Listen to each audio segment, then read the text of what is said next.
Une entreprise, c'est comme un système. Et comme tout système, il faut le créer et également il faut l'améliorer. Le gros souci avec les jeunes Africains, même pour créer le système, c'est un problème. Et encore, l'améliorer, c'est encore grave. Mais l'avantage, c'est que vous pouvez faire recours aux investisseurs. Vous pouvez faire recours au financement. Je vais vous dire dans cette vidéo comment trouver des investisseurs et surtout comment les convaincre à vous aider à créer votre système et surtout également pour ceux qui ont déjà un système, ceux qui ont déjà une entreprise sur place, comment trouver des investisseurs qui vont vous aider à améliorer votre système ou bien tout simplement vous aider à faire grandir votre entreprise. Cette vidéo comporte deux parties. Dans la première partie, je vais vous donner des étapes pratiques, des étapes concrètes de comment vous allez trouver des investisseurs et comment vous allez les convaincre. Et dans la deuxième étape de cette vidéo, je vais vous donner des conseils personnels de comment moi-même je l'ai fait et comment vous allez tout simplement dupliquer la même chose que j'ai fait dans votre business ou bien dans votre idée d'entreprise pour que vous également vous puissiez créer votre entreprise. Vous comprenez que vous devez maintenant regarder cette vidéo jusqu'à la fin si vous avez des idées de projet en tête ou bien tout simplement que vous avez déjà un business et que vous cherchez comment l'améliorer. Je t'invite à regarder cette vidéo jusqu'à la fin.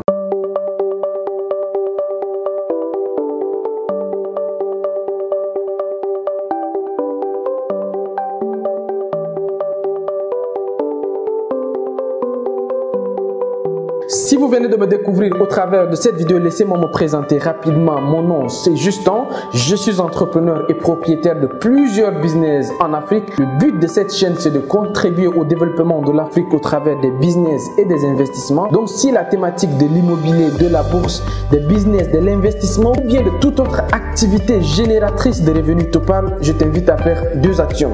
La première action, déjà, c'est de t'abonner à la chaîne et d'activer la cloche de notification pour être informé de nos 3 vidéos hebdomadaires puisque le lundi, le mercredi et le vendredi, nous publions régulièrement des vidéos à partir de 8 h.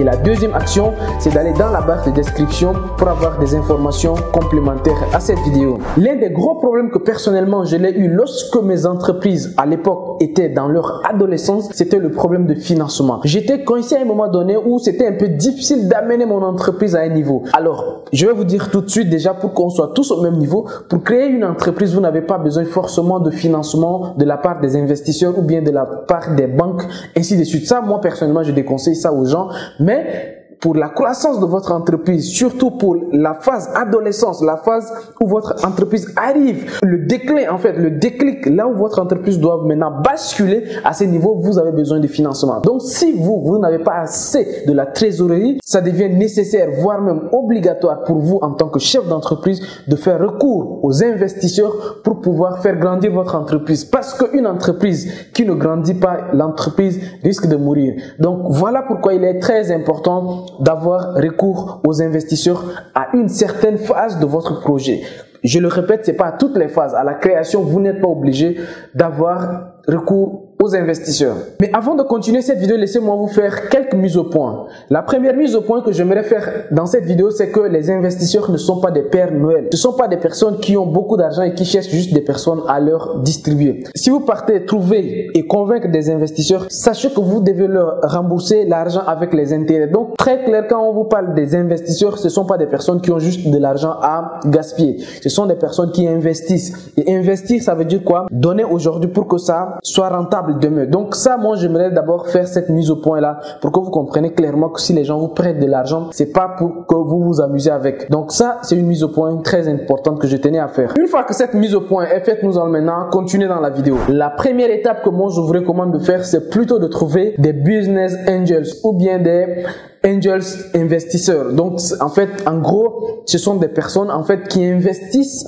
dans votre entreprise ou bien dans votre idée, mais qui vous accompagnent également dans l'idée. C'est-à-dire que ce ne sont pas des investisseurs qui vous prêtent juste de l'argent, croisent les doigts pour que vous faites de votre mieux et vous ramenez leur capital avec intérêt. Non, ils sont pas comme ça. Des business angels, en fait, eux, ils sont au cœur même de votre business. Donc ils sont avec vous. Donc c'est carrément des partenaires en fait. Donc l'avantage d'avoir des business angels, c'est quoi? C'est que ce sont des personnes qui vont vous accompagner, ils sont là avec vous, ils partagent le risque, non seulement le risque financier, mais le risque horaire, le risque peut-être psychologique. Ils vont prendre le coup avec vous dans le business quand ça va mal passer ou bien ça va un peu, voilà, ils seront là avec vous. Donc ça c'est très bien, c'est-à-dire que vous n'êtes pas seul. Et là, l'autre avantage également, c'est qu'ils vont vous donner des carnets d'adresses. Généralement, les business angels, ils sont peut-être plus expérimentés que vous, ou bien ils sont dans le business il y a très longtemps. Vous comprenez que si une personne est dans le business il y a 5 ans et l'autre qui vient de débarquer, les deux n'ont pas les mêmes carnets d'adresses. Donc les business angels, ils ont un peu d'expérience, un peu de carnet d'adresses. Ils vont tout simplement vous mettre à votre disposition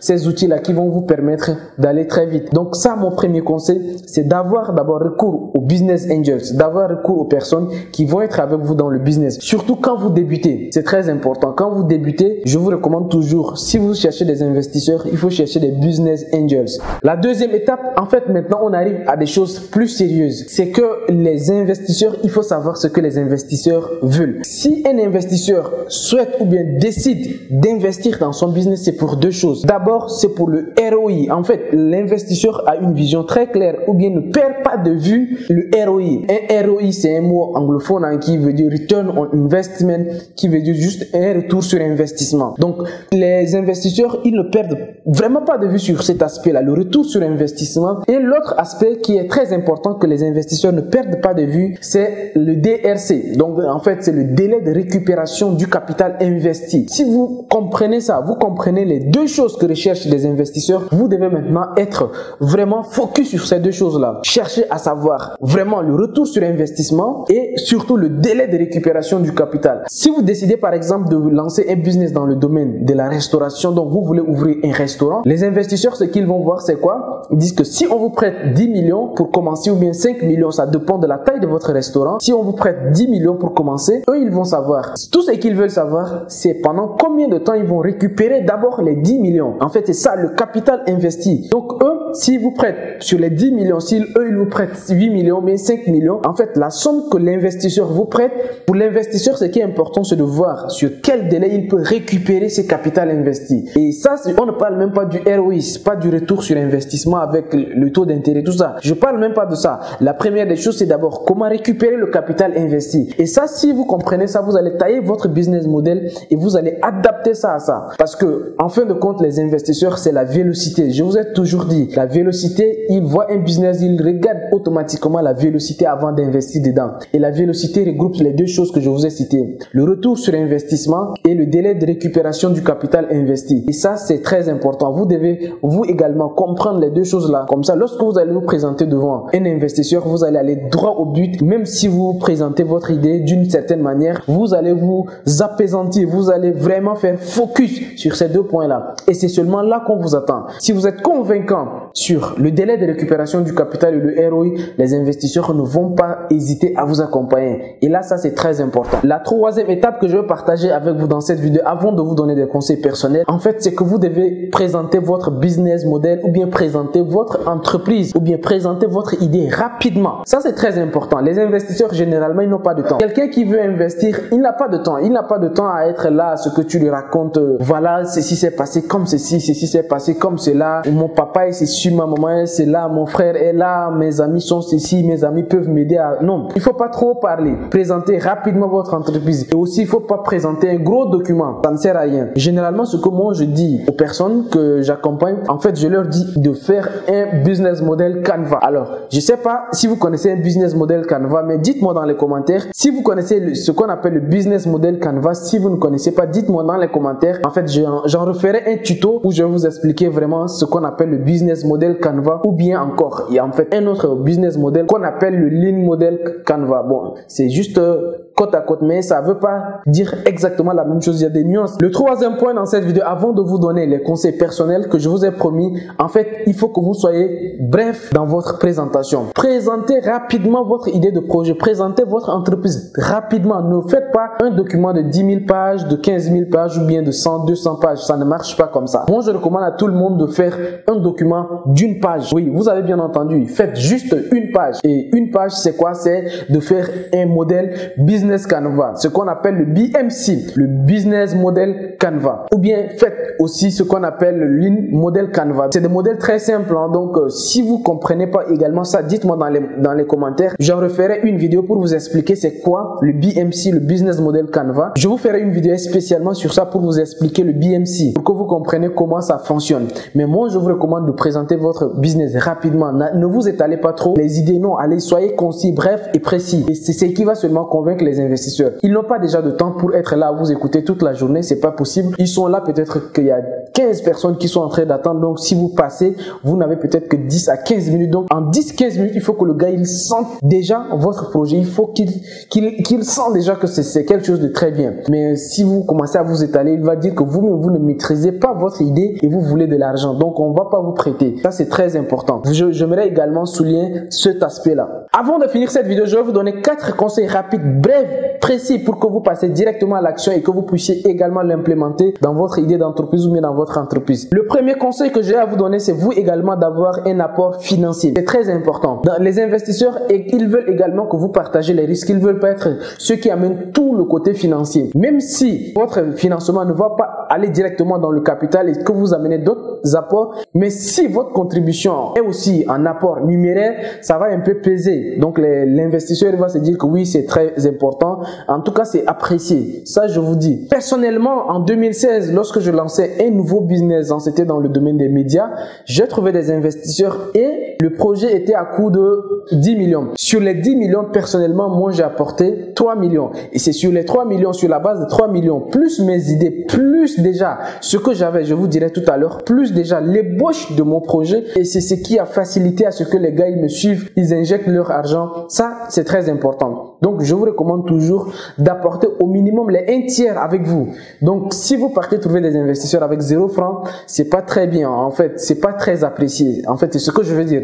Donc, faites toujours un effort, vous également, d'amener un peu d'apport. Même si vous amenez des apports en nature, en industrie, ainsi de suite, faites tout pour amener également des apports en numéraire. C'est très apprécié. Une autre chose, c'est d'avoir une équipe dynamique. Donc, les investisseurs, ils n'investissent pas sur votre idée ou bien ils n'investissent pas sur votre document. Ils investissent sur des personnes. En fait, c'est parce qu'on vous sent que vous êtes dynamique et que derrière vous, vous avez une équipe dynamique. Ils sentent que votre entreprise est dynamique. Les gens travaillent bien. C'est comme ça seulement que ça peut les rassurer parce que la plupart des documents, on n'investit pas sur le document. Hein. Le document, dès que vous ouvrez la première page que vous voulez passer à la mise en œuvre, ça chamboule tout. Le document, entre le document et la réalisation du projet, c'est pas la même chose. Ce que les gars, ils veulent d'abord, c'est l'équipe. Si vous avez une équipe dynamique, rassurez-vous, ça fait un très très gros poids dans votre recherche de financement. Le troisième conseil personnel que j'ai à vous donner, c'est d'avoir une stratégie de repli. On appelle également d'avoir un plan pivot. C'est-à-dire que vous présentez le projet aux investisseurs. Je présente également, peut-être dans mon cas, j'avais présenté aux investisseurs mon projet. Je les ai dit qu'effectivement, le projet, ça sert à ça. Mais si toutefois le projet ne marche pas, j'ai une autre possibilité de faire fonctionner le projet dans une autre manière. Donc, je propose une méthode pivot. Donc, je propose avec la première,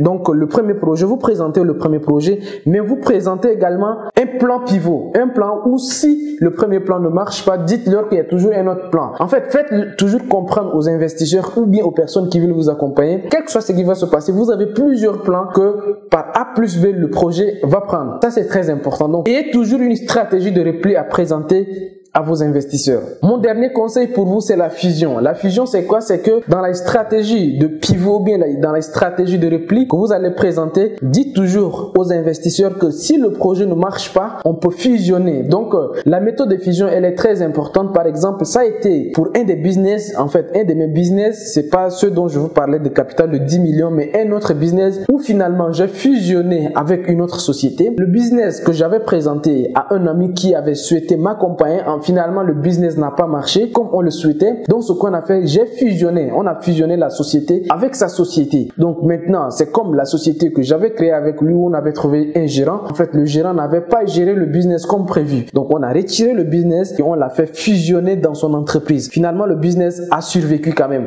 Donc, proposez toujours des solutions comme ça. En tout cas, mon conseil pour vous, c'est de continuer de trouver des idées, des innovations de façon à ce que vos investisseurs sentent de plus en plus leur investissement en sécurité. Pour trouver les investisseurs, j'ai un seul conseil pour vous, c'est de vous lancer d'abord.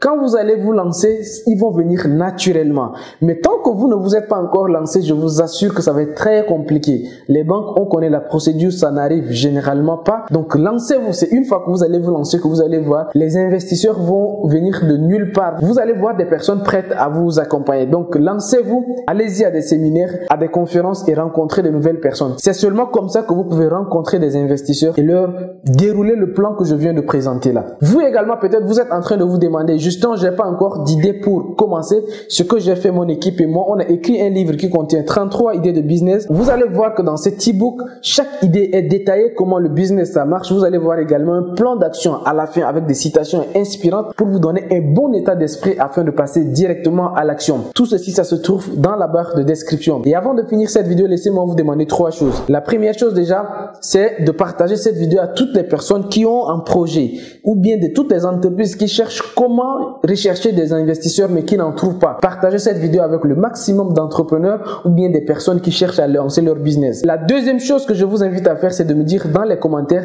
si vous également vous avez des projets et que vous êtes en train de chercher des investisseurs ou bien vous avez déjà rencontré des investisseurs mais qui ne vous ont pas financé. Ça nous fera énormément plaisir d'organiser une rencontre avec des investisseurs ici à Dakar ou bien un peu partout au moment venu et on va vous inviter, vous allez venir présenter votre projet. Et enfin, likez cette vidéo. Quant à moi, je vous dis à très bientôt sur la chaîne. Au revoir et ciao ciao.